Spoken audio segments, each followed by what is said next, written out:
बिस्मिल्लाहिर्रहमानिर्रहीम। Exercise 1.3 question number 1, which of the following set is the empty set. हमने बताना है कि इनमें कौन से सेट जो हैं वो एम्प्टी हैं। ठीक है, तो देखिए फर्स्ट पार्ट है the set of whole numbers less than 1। तो 1 से लेस होल नंबर कौन सा होता है? होल नंबर्स कहाँ से स्टार्ट होते हैं? 0 से। तो इस सेट का आंसर क्या आ जाएगा? 0 आ जाएगा। इसका मतलब ये एम्प्टी सेट नहीं है। एम्प्टी सेट वो होता है जिसके अंदर कोई भी एलिमेंट, कोई भी ऑब्जेक्ट नहीं होता। ठीक है, आगे नेक्स्ट पार्ट है the set of the English alphabet between U and V. U और वी के दरमियान में कोई लेटर आता है इंग्लिश अल्फ़ाबेट का? नहीं आता। यू के फ़ौरन बाद वी आ जाते हैं, तो लिहाजा इसका आंसर क्या कहलाएगा? Empty set. ठीक है, तो ये वाला सेट हमारा सेकंड क्या है? एम्प्टी सेट है। ठीक है, आगे देखें the set of vowels other than A and U. A और ओ के अलावा कोई वाउल का सेट, ए और ओ के अलावा कौन से वाउल्स हैं? देखें ए, उसके बाद आ जाता है आई, उसके बाद ओ, फिर ए ई आई ओ और यू। ठीक है, ए ई भी रहता है इसके अंदर। ठीक है, ए ई आई ओ और यू। ठीक है, ए और ओ यहाँ हैं, बाकी वॉल्स यहाँ आ गए हैं, तो लिहाजा ये भी एम्प्टी नहीं है, क्योंकि देखें 3 लेटर्स 3 अल्फ़ाबेट इसके अंदर आ रहे हैं। तो एम्प्टी कौन सा होगा? जिसके अंदर कोई एलिमेंट, कोई ऑब्जेक्ट नहीं होगा। नेक्स्ट है the set of natural numbers less than 1। 1 से कम नेचुरल नंबर्स का सेट। तो 1 से कम तो कोई भी नेचुरल नंबर नहीं है, क्योंकि नेचुरल नंबर तो हमारे 1 से ही स्टार्ट होते हैं, तो लिहाजा इसका आंसर भी क्या कहलाएगा? Empty set.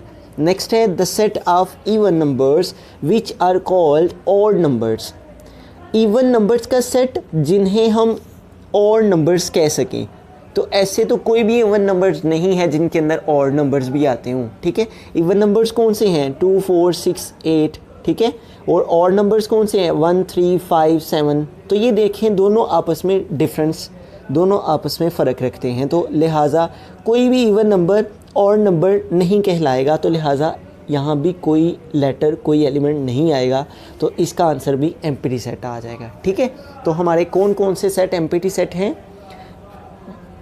पार्ट नंबर 2 हमारा एम्प्टी सेट है, और 4 एंड 5। ठीक है, बिस्मिल्लाहिर्रहमानिर्रहीम। एक्सरसाइज 1.3 क्वेश्चन नंबर 2 है separate the finite and infinite set from the following. Finite का मतलब होता है लिमिटेड, महदूद, जबकि इन्फिनिट का मतलब होता है लामहदूद, अनलिमिटेड।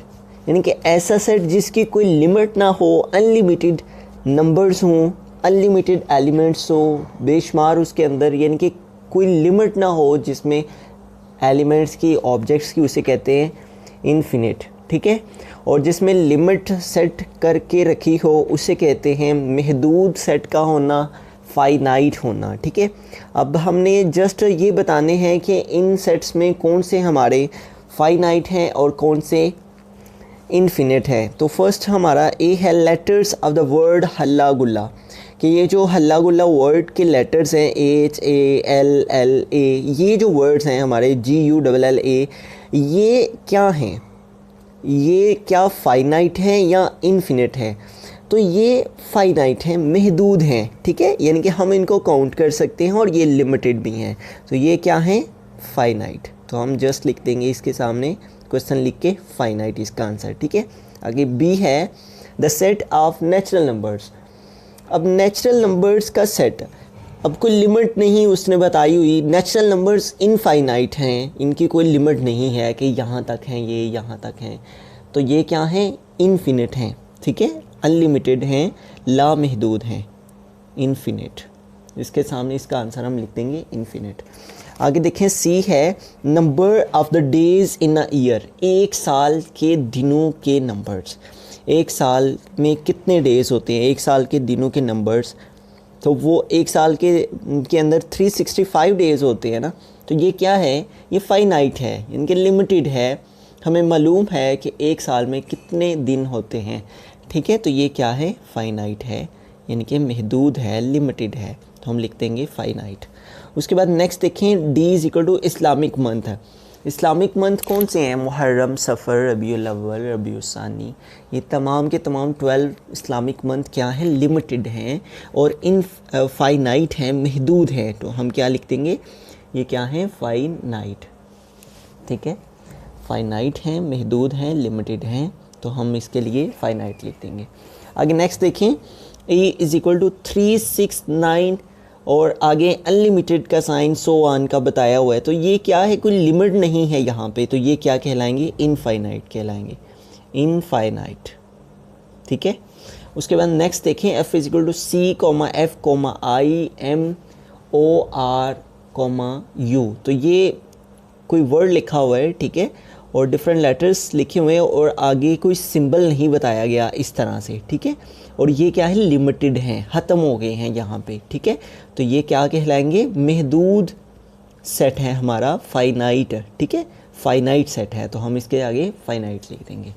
आगे नेक्स्ट देखें, जी इज़ इक्वल टू 1/2 2/4 3/6 और ये भी आगे चलते जा रहे हैं और इनकी भी कोई लिमिट नहीं है, ये भी अनलिमिटेड है। तो जब भी अनलिमिटेड होंगे तो उनके लिए हम क्या लिखेंगे? इन्फिनिट। ठीक है, लामहदूद, अनलिमिटेड। ठीक है, बिस्मिल्लाहिर्रहमानिर्रहीम। एक्सरसाइज 1.3 क्वेश्चन नंबर 3 की जानिब चलते हैं। Find that the following pairs of sets are equivalent or non equivalent.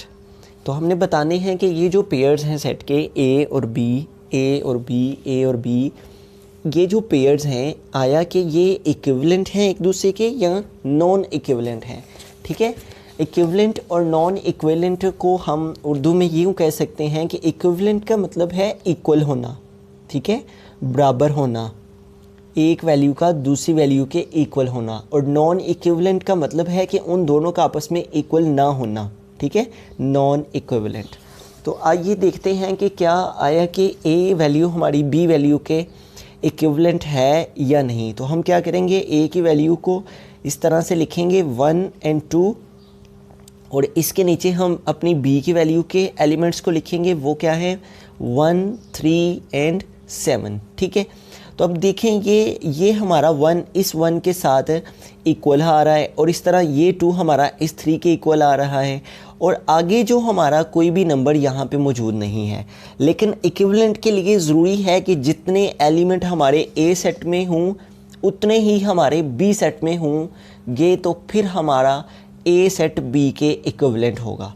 अब देखिए यहाँ ए सेट में हमारे 2 एलिमेंट हैं जबकि बी सेट में हमारे 3 एलिमेंट हैं, तो लिहाजा ये वैल्यू इस वैल्यू के इक्विवेलेंट नहीं है। तो ये क्या आंसर आ गया इसका? Non equivalent.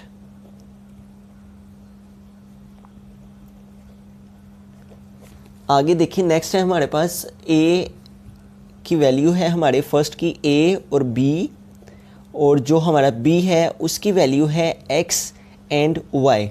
तो ये देखें ये हमारा इसके इक्विवेलेंट आ रहा है और ये इसके इक्विवेलेंट आ रहा है। ठीक है, तो ये आपस में क्या है? इक्विवेलेंट है। जितने एलिमेंट हमारे ए सेट में हैं उतने ही बी सेट में हैं, तो लिहाजा ये क्या कहलाएगा? इक्विवेलेंट कहलाएगा। तो ये सेट हमारा क्या है?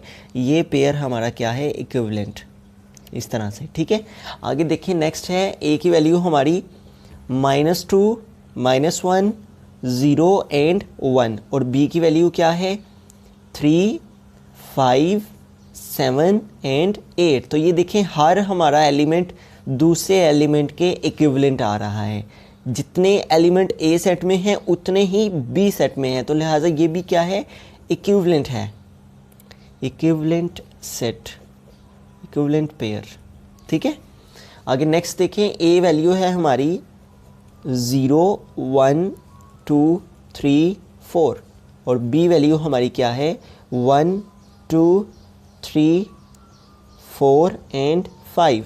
तो ये देखें ये 0 1 के इक्विवेलेंट है, 1 2 के, 2 3 के और 3 4 के और 4 5 के। तो ये सारे के सारे एलिमेंट किसी ना किसी बी एलिमेंट के इक्विवेलेंट आ रहे हैं। ठीक है, यानी कि जितने सेट ए के एलिमेंट हैं उतने ही सेट बी के एलिमेंट हैं, तो लिहाजा यहाँ पे ए हमारा बी के क्या कहलाएगा? इक्विवेलेंट कहलाएगा। तो ये भी क्या है? इक्विवेलेंट है, इस तरह से। बिस्मिल्लाहिर्रहमानिर्रहीम। एक्सरसाइज 1.3 क्वेश्चन नंबर 3 बताना है कि कौन से सेट्स जो हैं वो इक्विवेलेंट हैं और कौन से नॉन इक्विवेलेंट हैं। तो फिफ्थ पार्ट की जानिब चलते हैं। हमारे जो फिफ्थ पार्ट के एलिमेंट्स हैं ए के, वो हैं ए, ई, आई, ओ एंड यू, जबकि जो बी के एलिमेंट्स हैं हमारे वो हैं एल, एम, एन और ओ। ठीक है, अब ये ए एल के इक्वलेंट आ रहा है, ई एम के इक्वल है, आई एन के और ओ के, लेकिन यू किसी के भी इक्वल नहीं है।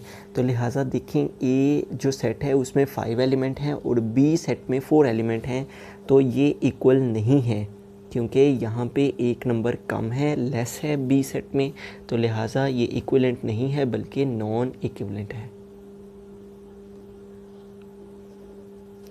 आगे नेक्स्ट देखें, the set of 4 natural numbers और the set of 3 wild animals. एक तरफ 4 नंबर्स हैं और एक तरफ 3 नंबर्स हैं। ठीक है, तो ये भी आपस में इक्वल नहीं हैं, तो ये भी क्या है, नॉन इक्विवेलेंट हैं। इक्विवेलेंट होने के लिए ज़रूरी है कि जितने एलिमेंट ए सेट में हों उतने ही बी में होने चाहिए, लेकिन यहाँ पे 3 हैं नेचुरल नंबर्स और 3 विल्ड नंबर्स हैं, यहाँ 4 हैं यहाँ 3 हैं, तो लिहाजा ये दोनों आपस में इक्वल नहीं हैं, तो ये क्या है, नॉन इक्विवेलेंट है।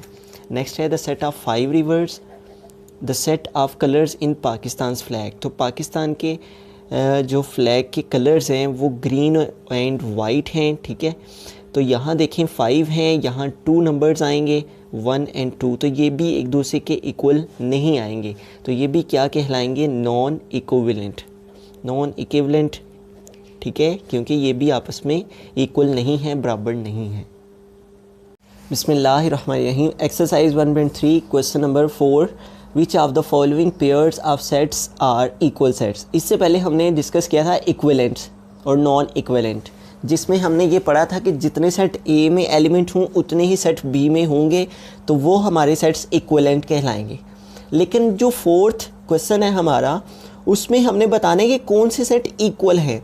अब इक्वल में यहाँ पे हमने किस बात को डिस्कस करना है, आइए पढ़ लेते हैं इक्वल सेट्स कौन से होते हैं। Suppose set P and set Q R any 2 sets. Suppose कर लिया कि पी और क्यू 2 सेट हैं हमारे पास फ्रॉम अबव। इस एग्जाम्पल में we can examine that each element of the set P, her element set P का यानी कि 1 2 3 4 5 is also an element, वो एलिमेंट B है किसका, अब सेट Q का, यानी कि जोन से एलिमेंट सेट P में आ रहे हैं वही एलिमेंट सेट Q में भी आ रहे हैं। देखिए 1 इधर भी मौजूद है और 1 Q सेट में भी, 2 P सेट में भी मौजूद है और 2 Q सेट में भी, इसी तरह 3 4 5 इधर भी मौजूद है और 3 4 5 Q सेट में भी मौजूद है। तो लिहाजा such types of sets are called equal sets which can be written as P is equal to Q। ठीक है, तो इक्वल में क्या है कि जोन से एलिमेंट P में हों